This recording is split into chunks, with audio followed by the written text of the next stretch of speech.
Good afternoon, ladies and gentlemen. Alex StarCraft here, bringing you guys another StarCraft 2 commentary from the recently released The Little One, or TLO, replay pack. So, of course, our player is going to be LiquidTLO, or The Little One, in the bottom left-hand corner. He is the blue Zerg. Nonetheless, some people might not know what race he is, because he's switched so much, but he has been playing Zerg for quite a while now. And in the top right-hand corner, we have the barcode player. Now, I don't actually know who it is, because, well, there's no way to know, because his name is something like ILLOIIILLILL. And, well, there's a whole bunch of different combinations of that. I don't know how many characters that is. It's 1, 2, 3, 4, 5, 6, 7, 8, 9, 10, 11, 12. So that's what, 2 to the 12th possible combinations, and that's like well over 1,024 combinations. And so there's a lot of players that can use that name. If some people might be confused as to, well, why are there so many people who use this name? It's because it basically makes it so if you're practicing on the ladder a lot, people can't identify that it's you. If you're practicing some new build, people can't identify that it's you. Lots of different stuff like that. But no doubt he is probably going to be very good because, well, he's playing against the Little One. And it looks like he wants to be going for 14-14 over here. The Little One throwing out a bit of a delayed GLHF. Now, by a lot of people's superstitious ways, they think that, oh, if he puts out a late GLHF, it means he's cheesing me. Well, the Little One doesn't actually look like he's going to be cheesing. He has a spawning pool going down, no, so he's actually going for a gasless 14 pool versus the 14-14 out of his opponent. Would not be at all surprised to see him do an expansion off of this. I've seen players actually doing this a lot lately. They'll do like 14-15 pool, he's actually getting a gas, but they'll do something like a 14-15 pool and then like a 17 hatchery. And I know Destiny, for one, is a big advocate of that kind of build, and I know for a fact that he has said it can economically pass a hatch first if you play it right. So I don't know, pretty interesting fact right there. We're going to have to see, is the red Zerg going to be trying to do any damage? I don't know what I'm going to call him for this entire game. It's going to be awkward. But the gas is done now. The Little One goes ahead and he puts 2 on gas and puts 3 on gas. There we go. So he's mining all 3 on gas. And now that his pool is completed, he gets 1 Zergling, but we do see that hatch is already on the way, which is his reason for not quite getting a queen yet.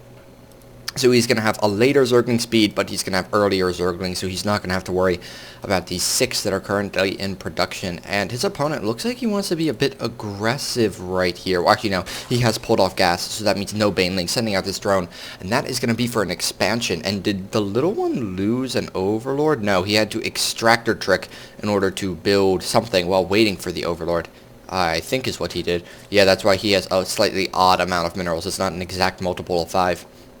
That would suck if he had lost an Overlord. Now, the Red Zerg does have his Overlords a bit clumped up here, and yeah, we do see him spreading them out, but guys, be sure to be careful. Losing these Overlords is actually the worst thing in the world. The Little One is going to be seeing his opponent's hatchery, and he manages to run in. He's just going to run around to see what he can see, and he sees, well, okay, there's no tech, so his opponent just going to be looking to macroing for a bit. At the same time, his opponent is going to be trying to poke a little bit with the Zergling, see if he can do any damage, but between 4 Zerglings and a queen, he's not going to be able to do anything. And now that he has the link speed on the way, he's actually just left 2 on gas. Gonna have to see what he chooses to use that gas for. Is he gonna use it and grab some Banelings? Is he going to go for some quick roaches? I don't know. Because really both are viable. Of course, Baneling being the more common one due to the huge Ling Infestor style of ZVZ that has been occurring recently, I guess you'd say. Now the Little One, he is forced to poke down, and he just wants to make sure he engages with his queen and in a choke so that queen can do as much damage as possible. And you see it's really starting to add DPS, because even though his opponent had a lot more Zerglings than him, well, just the queen getting off those 5-6 shots, it's doing, which one is it? Yeah, it's doing 8 damage every second, so, you know, that definitely is a good supplement to the Zerglings, and the Zerglings trying to get a surrender. They're going to try and pick off a queen. Is he going to get it? Yes, he is going to get a queen, so that is a bit unfortunate for the Little One. Now, he is throwing down a Baneling nest. He's a little bit worried about Ling pressure, and he also sees more and more of them streaming across the map, so he knows, okay, my opponent is not droning. My opponent is going to be aggressive. He's chasing them back with his own Lings, but now these ones might be able to run by, and he has to be very, very careful here.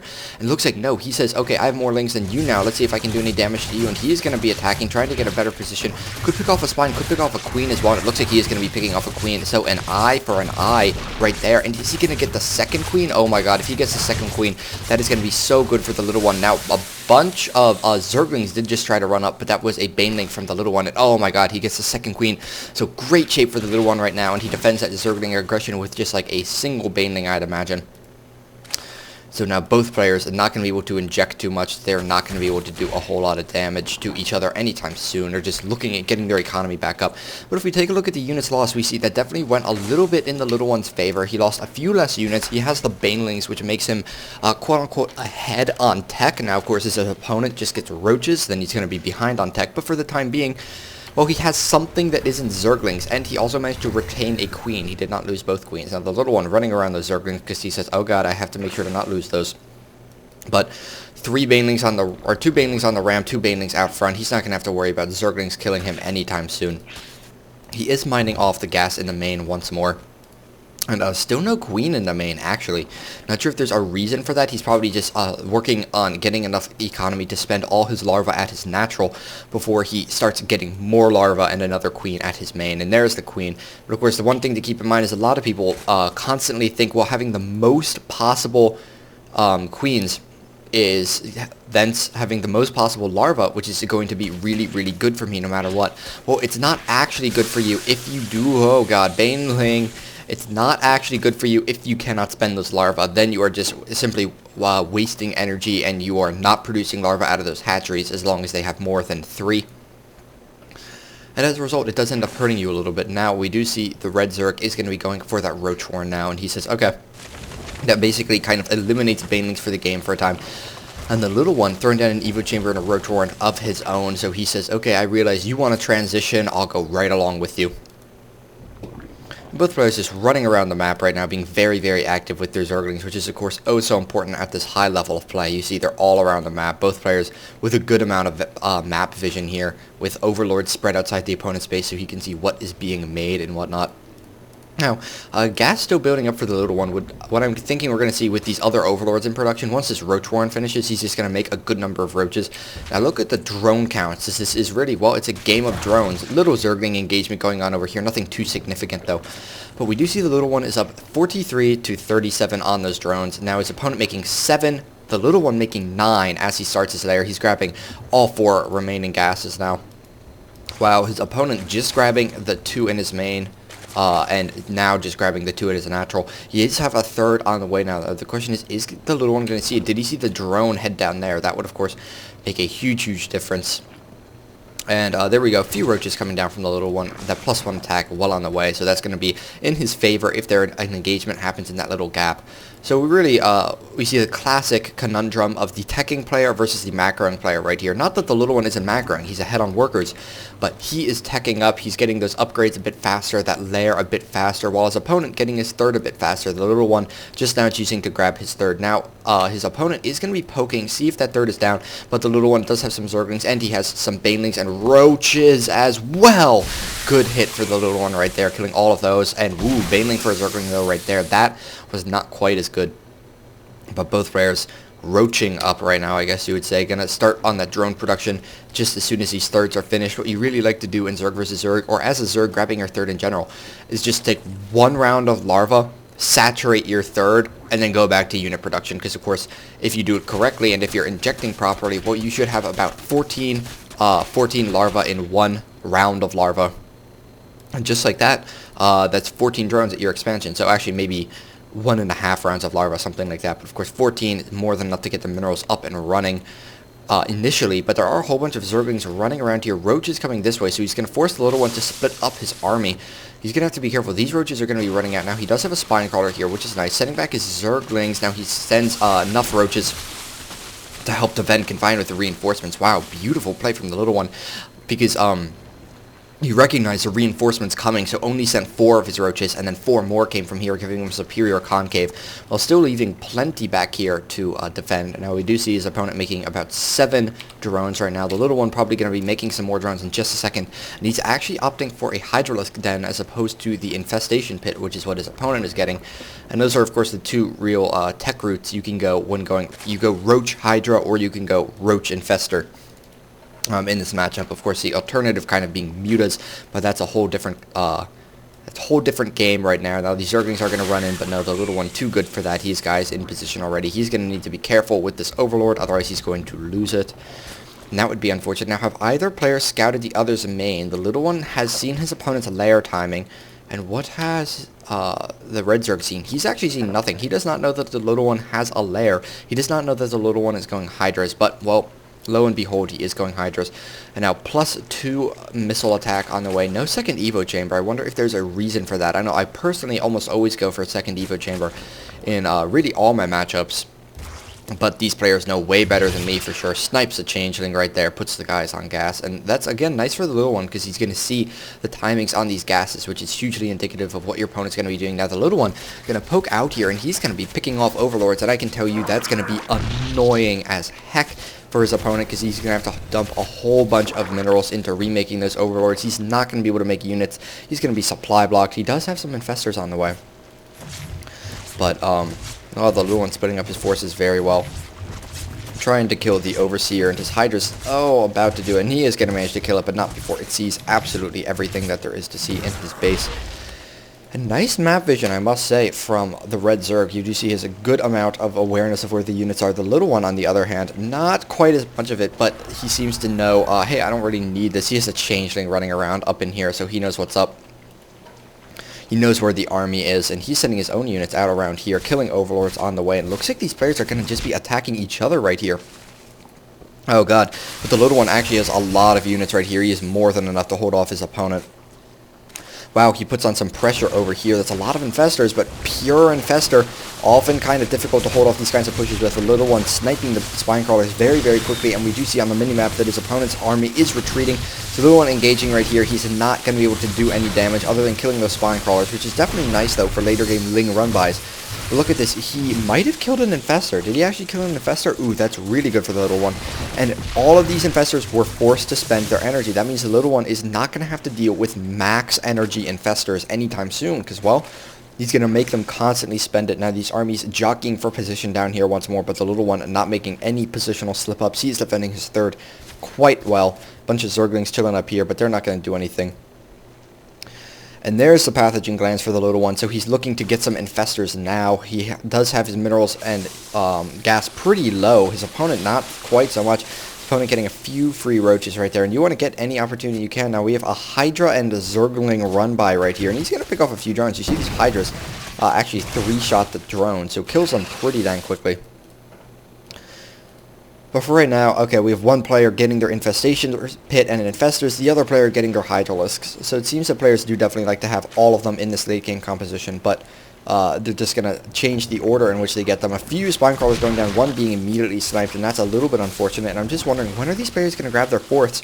Or are they going to grab their fourths? Are they going to go for tier 3? Are they going to sit on this mass roach hydra infestor and try and win that way through economy? Well, if they do that, the little one actually is a bit behind on economy. So if that is the case for what happens, it actually will not benefit him quite so much. Because, well, the problem is when you're going for the exact same unit composition, like Roach versus Roach, or Roach Hydra versus Roach Hydra, then it really just comes down to who has the stronger economy. Of course, infestors, then it's a positional battle, but still, you have to be very, very careful when you're engaging in these mass same composition battles, because really whoever has a better economy should generally be able to win. But the little one has quite a huge army right here. We look at the units. It is 45 roaches from the Red Zerg and 4 hydras, 7 infestors versus 17 hydras, 43 roaches, and 3 infestors from the little one. Looking at the supplies, we see the little one does have the larger army supply, while his opponent has the larger worker supply. So that will, of course, mean that one guy should be able to win in the battle, while the other one should be able to re-max more quickly afterwards. And wow, his opponent definitely getting this tonight. 212 out of 200 supply. My god, TLO.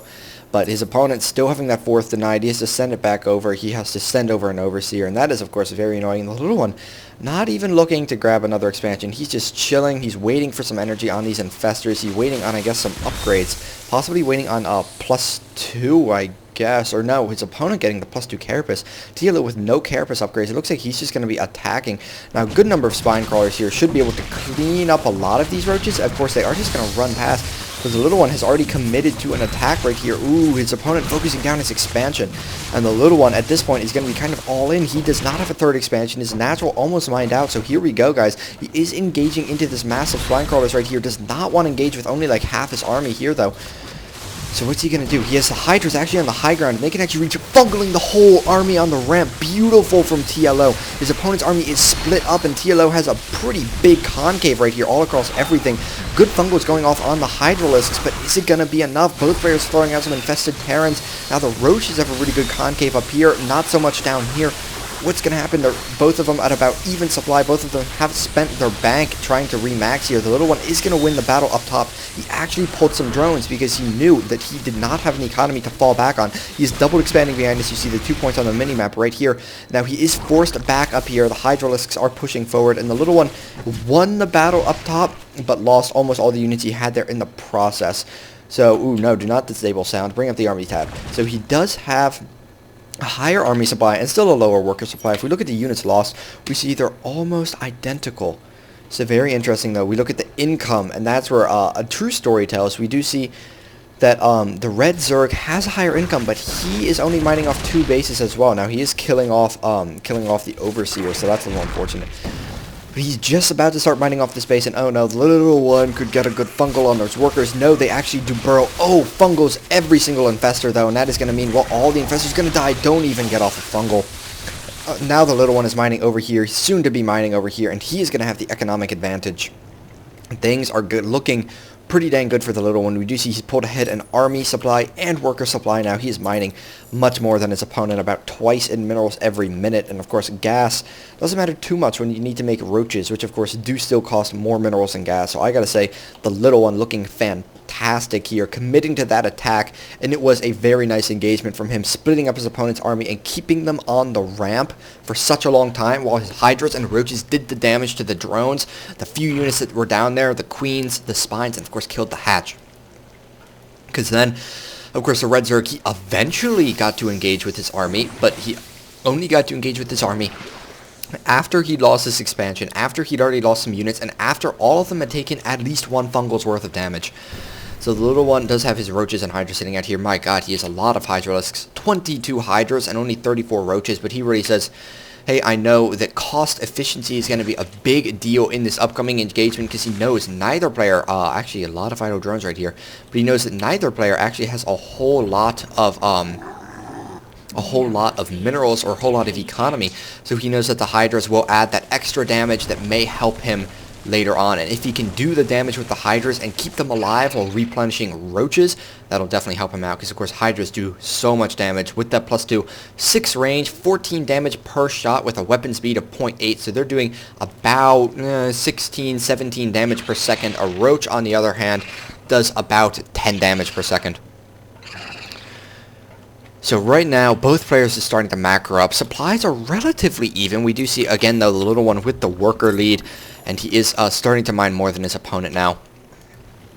And he does have the army lead as well, but +3, actually about to finish for the Red Zerg.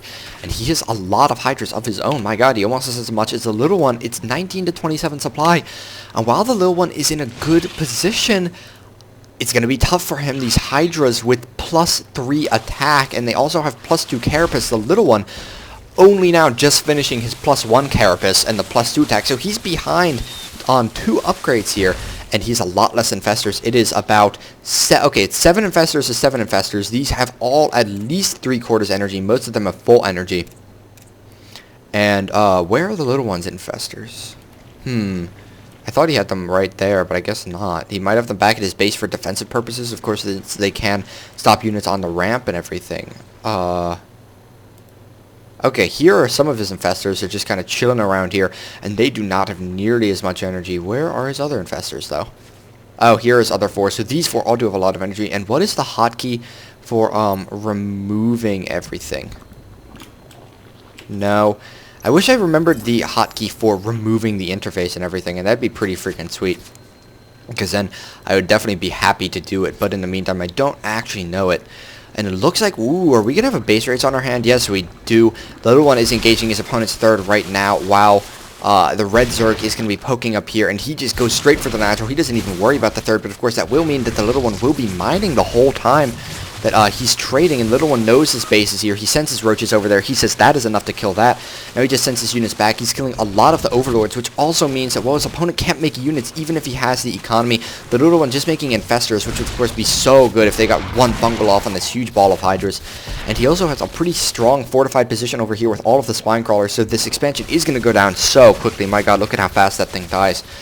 But at the same time, the little one is breaking his opponent's natural, and his opponent doesn't have any bases left. He has his natural, these extractors, and his main. He can't build buildings where there's not creep.